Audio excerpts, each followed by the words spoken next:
I was. You have to hear this. Okay. Sit down.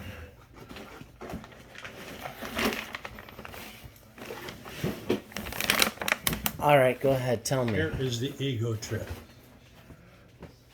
All right, tell me. Is the ego trip.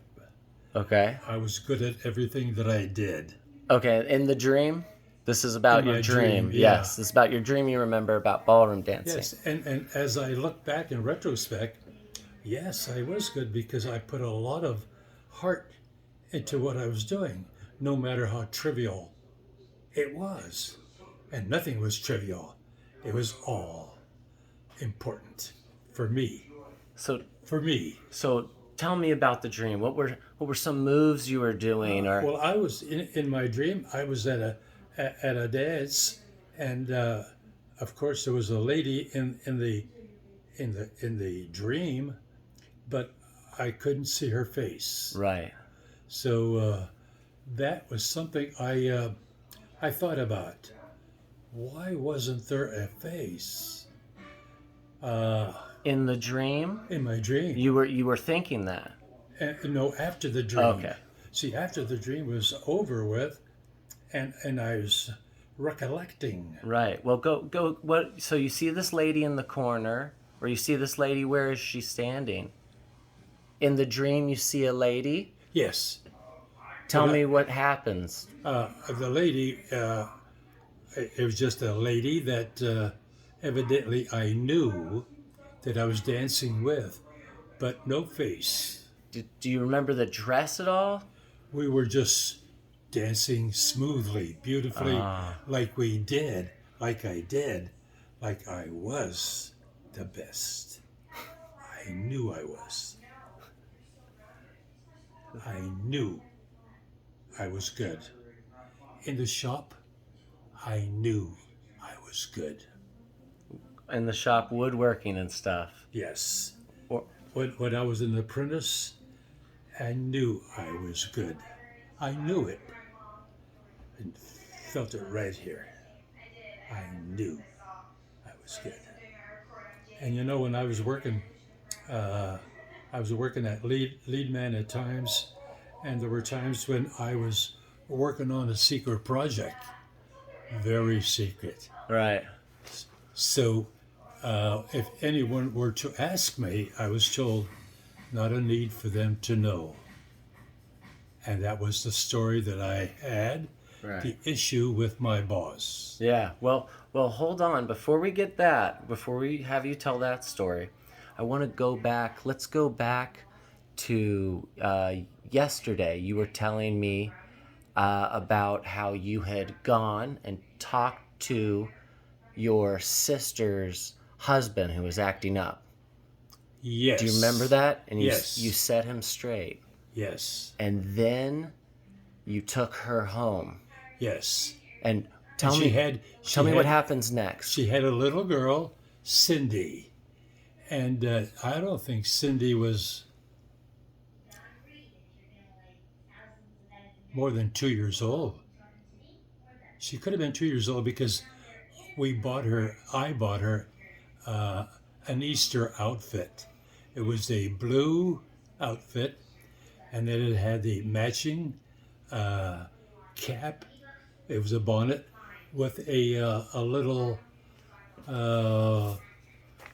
round thing on the side, and I bought her that outfit, and that's about the time we took my sister Mary Jo home.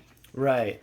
You wanted her to have a nice outfit to wear. Yes, Right. and I made sure that I bought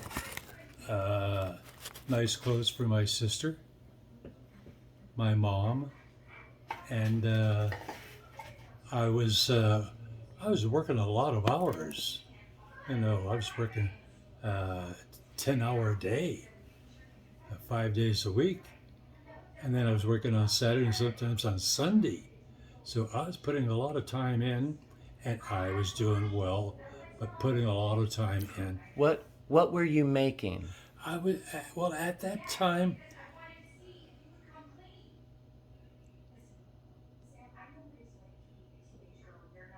Do you remember the first thing you made or the first thing First wage I had with the company was 90 cents an hour. Right, but do you remember the first thing you made? The Well, first project they gave you, the very first one? You remember learning or adjusting on? Um, let's see.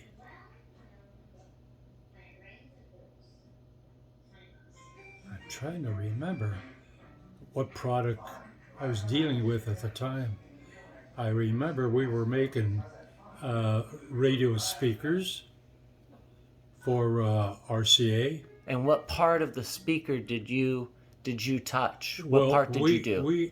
We had to maintain the die that punched out all the various complicated parts that went into a speaker and a radio and a Victrola.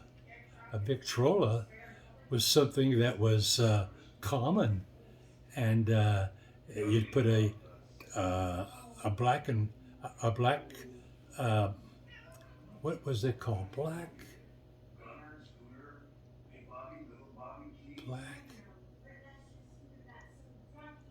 Can't remember the material.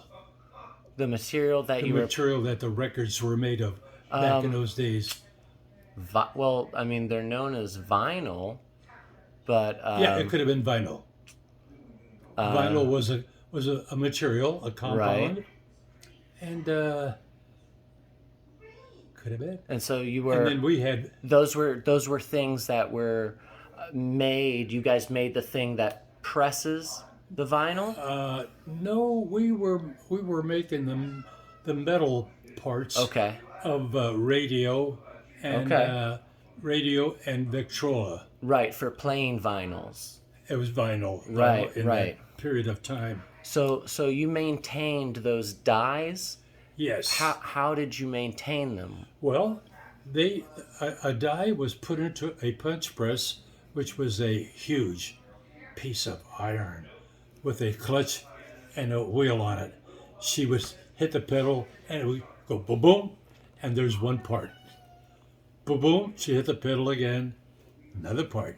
So it was one stroke at a time. The press was only one stroke at a time. And these dies, each press had a different function in that, because we were making parts for not only Victrolas and speakers, we were making metal ironing boards.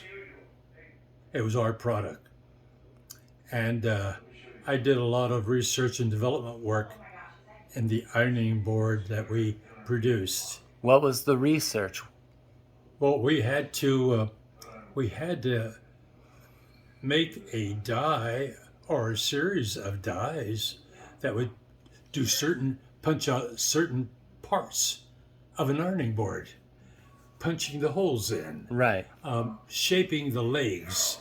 There's an ironing board in the garage that is one of our ironing boards, and it was something I loved. I didn't like it. I loved it. Yeah.